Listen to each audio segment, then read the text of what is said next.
Space shuttle now on internal power.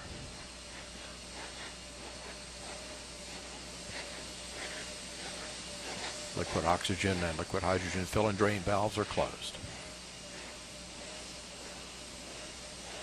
Solid rocket booster flight data recorders are activated. And the handoff to Atlantis' onboard computers. Atlantis now in control of the countdown. 20. Firing chain is armed. Sound suppression water system activated. T-minus 10, 9, 8, 7, 6, 5, 3, 2, 1, 0. And liftoff of Space Shuttle Atlantis on a mission to build, resupply, and to do research on the International Space Station. Houston now controlling. Atlantis begins its penultimate journey to shore up the International Space Station.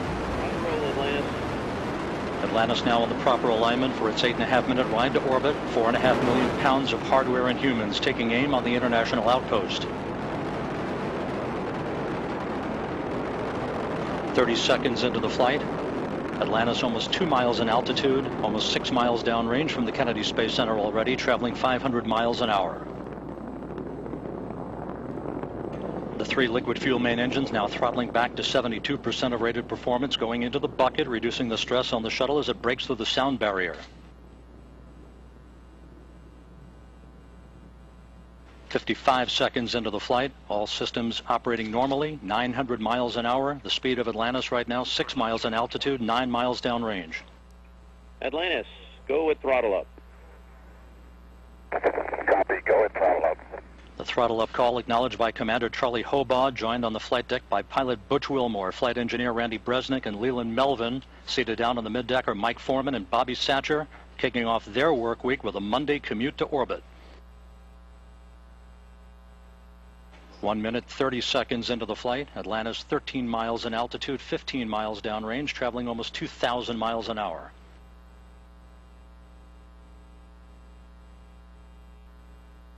Three good auxiliary power units, 3 good fuel cells, 3 good main engines.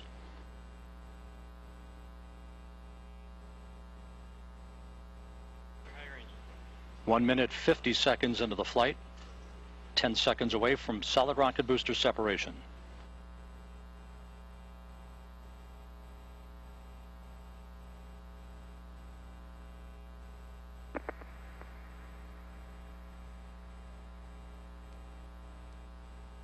Booster officer confirms staging a good solid rocket booster separation. Guidance now converging. Atlantis steering into the center lane of Highway 129 en route to the International Space Station. 2 minutes, 20 seconds into the flight, 34 miles in altitude, 48 miles downrange. Atlantis traveling 3,200 miles an hour.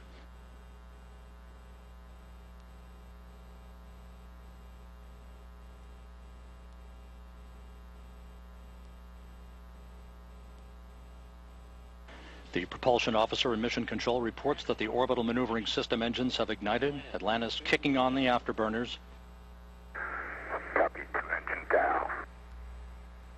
Atlantis flying on the singular power of its 3 liquid fuel main engines, draining about a half a ton of fuel per second from the large fuel tank. Coming up on the 3-minute mark into the flight, Atlantis 46 miles in altitude, 81 miles downrange, traveling almost 4,000 miles an hour. Atlantis speeding straight as an arrow toward its date with the International Space Station Wednesday morning.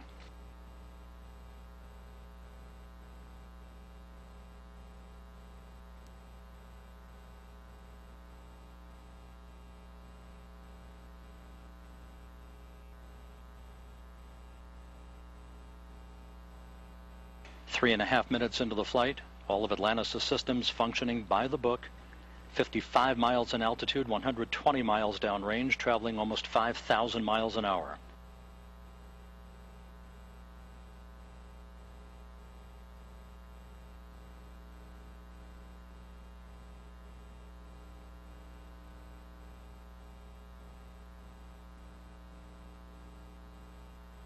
Atlantis, negative return. Atlantis copies, negative return. Atlantis now too far downrange, too high in altitude to return to the launch site in the event of an engine failure. All three engines performing perfectly. 4 minutes, 20 seconds into the flight. Atlantis now 62 miles in altitude, 180 miles downrange, traveling almost 6,000 miles an hour. All systems performing normally. Atlantis on course, on track for its preliminary orbit. The Environmental Systems Officer reports a good flash evaporator system activated for Atlantis, providing cooling for the shuttle's avionics until the payload bay doors are opened about an hour and a half into the flight.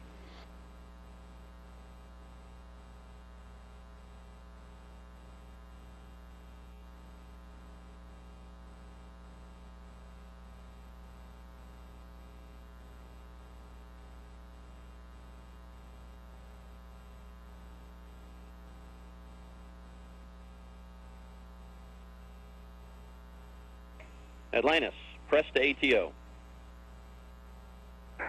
Copy, press to ATO. That call up from Capcom Chris Ferguson indicating that Atlantis can now make minimal orbital altitude targets in the event of an engine failure. However, all three engines continue to perform normally, as do the auxiliary power units and the three power-producing fuel cells. 5.5 minutes into the flight, Atlantis now 67 miles in altitude, 312 miles downrange, traveling almost 8,000 miles an hour. Frankfurt, single engine, ops 3.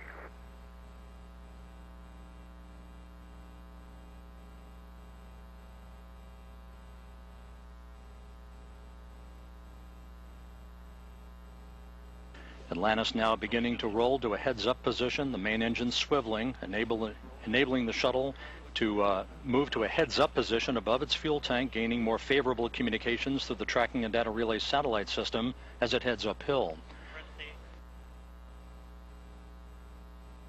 Atlantis, press to MECO, single engine Zaragoza 104.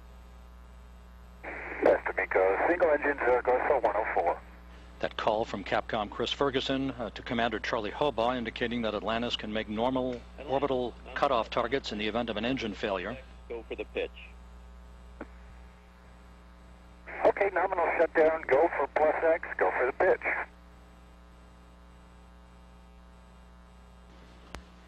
Now 6 minutes 45 seconds into the flight. Atlantis 66 miles in altitude, almost 500 miles downrange from the Kennedy Space Center, traveling almost 11,000 miles an hour.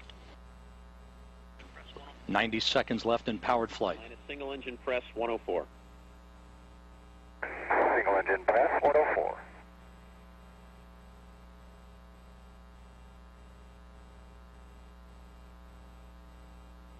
Coming up on the 7.5 minute mark into the flight, the main engines will once again be throttled down to limit the stress on the shuttle and its 6 crew members to that of 3 times the effect of gravity. Atlantis approaching a speed of more than 4 miles a second. At the time of main engine cutoff, a minute from now, Atlantis will enter its preliminary orbit at a speed of 5 miles a second.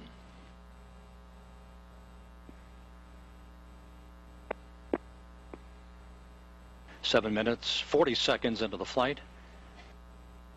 Atlantis providing a smooth ride uphill for Commander Charlie Hobaugh and his crew. 700 miles downrange from the Kennedy Space Center, traveling 15,000 miles an hour.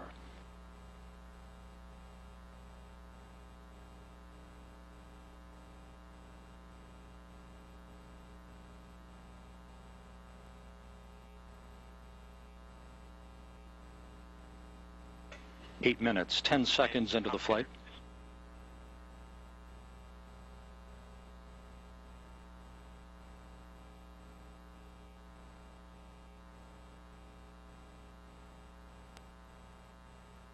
Standing by for main engine cutoff.